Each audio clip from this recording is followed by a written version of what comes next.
അസ്സലാമു അലൈക്കും. തഫ്സീർ വായന ഭാഗം 22. ചില നബി വചനങ്ങൾ കൂടി ഇവിടെ ഉദ്ധരിക്കാം. നബി സല്ലല്ലാഹു അലൈഹി വസല്ലം അരുൾ ചെയ്തതായി ഉസ്മാൻ റളിയല്ലാഹു അൻഹു ഉദ്ധരിക്കുന്നു: നിങ്ങളിൽ ഉത്തമനായുള്ളവൻ ഖുർആൻ പഠിക്കുകയും അത് പഠിപ്പിക്കുകയും ചെയ്യുന്നവനാകുന്നു.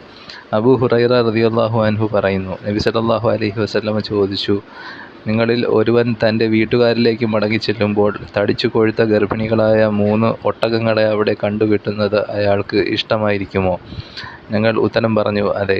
അപ്പോൾ തിരുമേനി പറഞ്ഞു, എന്നാൽ നിങ്ങളൊരാൾ നമസ്കാരത്തിൽ ഓതുന്ന 3 ആയത്തുകൾ 3 തടിച്ചു കൊഴുത്ത ഗർഭിണികളായ ഒട്ടകങ്ങളെക്കാൾ അവന് ഗുണമേറിയതാണ്. നബി സല്ലല്ലാഹു അലൈഹി വസല്ലം പറഞ്ഞതായി ആയിഷ റളിയല്ലാഹു അൻഹു ഉദ്ധരിക്കുന്നു. ഖുർആനിൽ നൈപുണ്യം നേടിയവൻ പുണ്യവാളന്മാരായ മാന്യദൂതന്മാരോട് കൂടിയായിരിക്കും. ഖുർആൻ ഓതുന്നത് ഞെരുക്കമായിരിക്കുകയും അതിൽ വിക്കിക്കൊണ്ടിരിക്കുകയും ചെയ്യുന്നവനാകട്ടെ അവന് 2 പ്രതിഫലമുണ്ട്. ഇവിടെ ദൂതന്മാർ എന്നു പറഞ്ഞതിൻ്റെ വിവക്ഷ നബിമാരും മലക്കുകളും ആകാവുന്നതാകുന്നു. ശരിക്ക് വായിക്കുവാൻ സാധിക്കാതെ വിഷമിച്ച് ഞെരുങ്ങിക്കൊണ്ട് വായിക്കുന്നവന് അത് പാരായണം ചെയ്തതിൻ്റെ പേരിലും വിഷമം സഹിച്ചതിൻ്റെ പേരിലും 2 നിലയ്ക്കും പ്രതിഫലം ലഭിക്കുമെന്ന് താൽപ്പര്യം.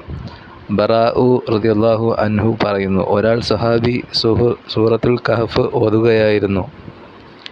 അദ്ദേഹത്തിൻ്റെ അടുക്കൽ 2 പിരിച്ച കയറുകളാൽ കെട്ടിയ ഒരു കുതിരയുമുണ്ടായിരുന്നു. ഒരു മേഘം അദ്ദേഹത്തെ ആവരണം ചെയ്തു അടുത്ത് വരികയായി. കുതിര വിറളി എടുക്കുകയുമായി. നേരം പുലർന്നപ്പോൾ അദ്ദേഹം നബി സല്ലല്ലാഹു അലൈഹി വസല്ലമയുടെ അടുക്കൽ ചെന്നു വിവരം പറഞ്ഞു. അപ്പോൾ തിരുമേനി പറഞ്ഞു, അത് ശാന്തിയാണ്, അത് ഖുർആൻ നിമിത്തം ഇറങ്ങി വന്നതാണ്. ഉസൈദ് ഇബ്നു ഹുദൈർ റളിയല്ലാഹു അൻഹു എന്ന സഹാബി സൂറത്തുൽ ബഖറ ഓതിയപ്പോഴും കെട്ടിയിട്ടിരുന്ന അദ്ദേഹത്തിൻ്റെ കുതിര വട്ടം ചുറ്റിക്കൊണ്ടിരിക്കുകയുണ്ടായി. അതുനിമിത്തം തൻ്റെ പുത്രനായ യഹ്യാക്ക് വല്ല ആപത്തും പിണഞ്ഞേക്കുമോ എന്ന് ഭയന്ന് അദ്ദേഹം ഓത്തു നിർത്തി. അദ്ദേഹം മേൽപോട്ട് നോക്കുമ്പോൾ മേഘം പോലെ ഒരു വസ്തു കാണുകയും അതിൽ വിളക്കുകളെന്ന പോലെ എന്തോ ചിലത് കാണുകയും ചെയ്തിരുന്നു. ഈ വിവരം അറിയിച്ചപ്പോൾ നബി തിരുമേനി സല്ലല്ലാഹു അലൈഹി വസല്ലം പ്രസ്താവിച്ചത് ഇപ്രകാരമായിരുന്നു: അത് മലക്കുകളാണ്. താങ്കളുടെ ഓത്തിൻ്റെ ശബ്ദം നിമിത്തം അടുത്തു വന്നിരിക്കുകയാണ്. താങ്കൾ ഓതിക്കൊണ്ടിരുന്നുവെങ്കിൽ ജനങ്ങളിൽ നിന്ന് മറഞ്ഞു പോകാതെ അവർക്ക് നോക്കിക്കാണാവുന്ന വിധത്തിൽ അത് രാവിലെയും ഉണ്ടാകുമായിരുന്നു.